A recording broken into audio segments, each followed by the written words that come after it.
Ministro do Transporte e Comunicação clarifica que lá exonera a estrutura Conselho de Administração Autoridade de Aviação Civil Timor-Leste, mas B, Sira nia mandato Macramataona.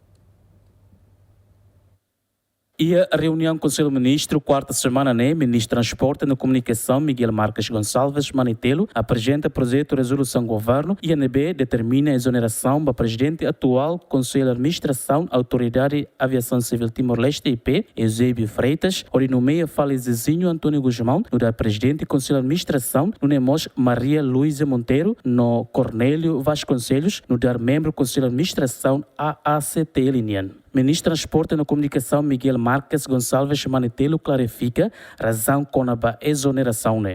Membro do Conselho de Administração, o bolo atual, ser mandato no Hututiona, fulantolo kahat liwa.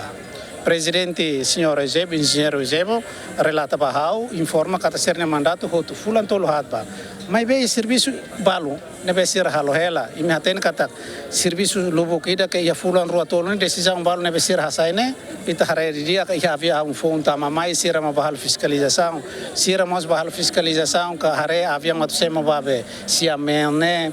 aprova malindo tama mai itinerário fulan junho sei sema mai Timor-Leste, ne autoridade atual, também exoneração, la relação o cargo de ser halo salário maka Laos mandato Hututiona nebe ita foti Conselho de Administração fon e Conselho de Administração tanto ida tuan ho ida fone Timoruan hotu how espera kata lá é mais tanto com empresário indonésio nian kan se área asiática dan fofali influência ba